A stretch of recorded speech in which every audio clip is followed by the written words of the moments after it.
É mundial. No mundo todo há uma certa reserva, uma desconfiança que os servidores públicos eles seriam menos assim ágeis do que na iniciativa privada, né? No mundo inteiro existe esse mito.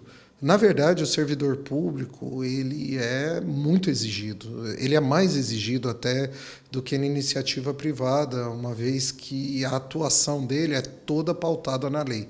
O servidor público só pode agir na estrita legalidade. Isso não vale só para o prefeito, isso vale para o prefeito, para o vereador e para qualquer servidor que faça parte da organização, seja município, estado ou até o presidente da República. As regras são muito precisas e muito rígidas. O servidor, ele pode ser desligado. Às vezes a pessoa acha, eu fiz um concurso público, tenho um cargo eterno.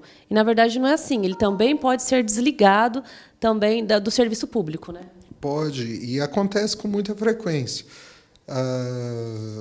As situações elas emergem dos fatos às vezes menos aparentes. Então a gente tem situações como o do professor que alguém questiona a sua linha política, né? Isso pode, se realmente esse profissional ele tem mais propensão para propaganda política do que para ensino, ou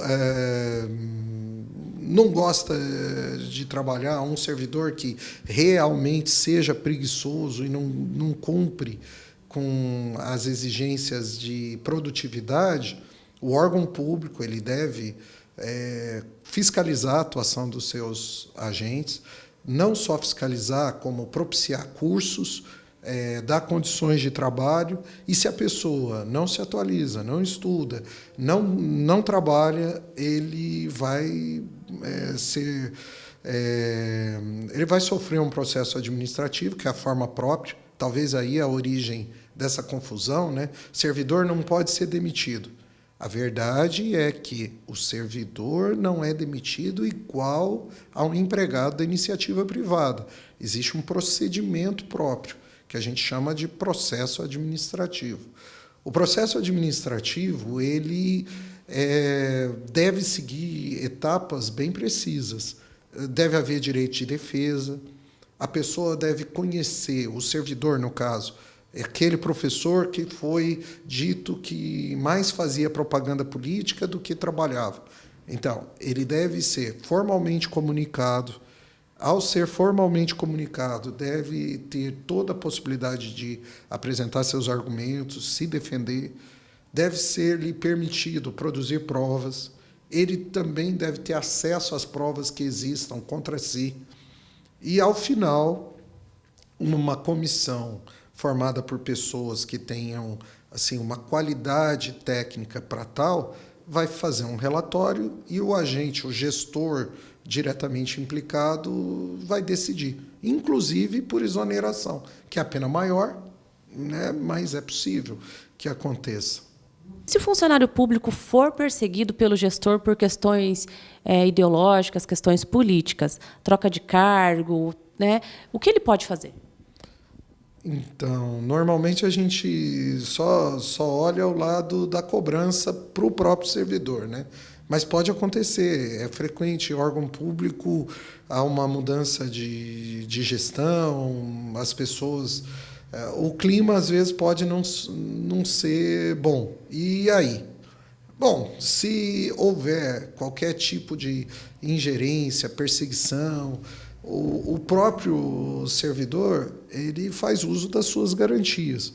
Ele, se foi aprovado em concurso público, então ele tem o direito de ser exigido nas especificações que o próprio concurso colocou, né? Não dá para uma pessoa que prestou concurso para ser motorista atuar como porteiro.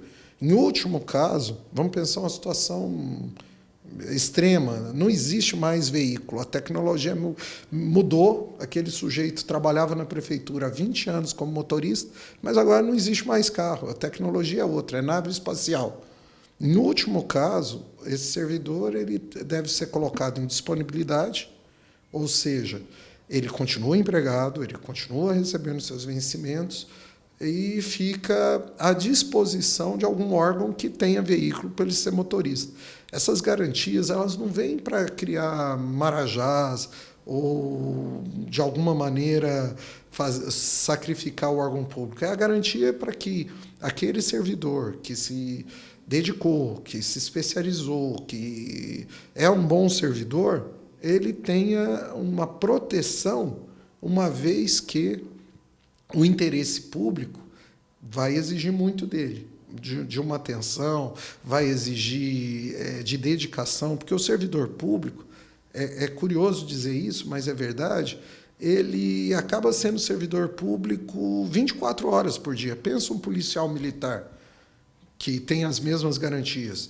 Esse policial militar, na sua hora de folga, a sociedade continua olhando para ele como um policial. Então, ele é policial 24 horas por dia. Alguém que trabalhe na agência de rendas, lá, cobrando tributos.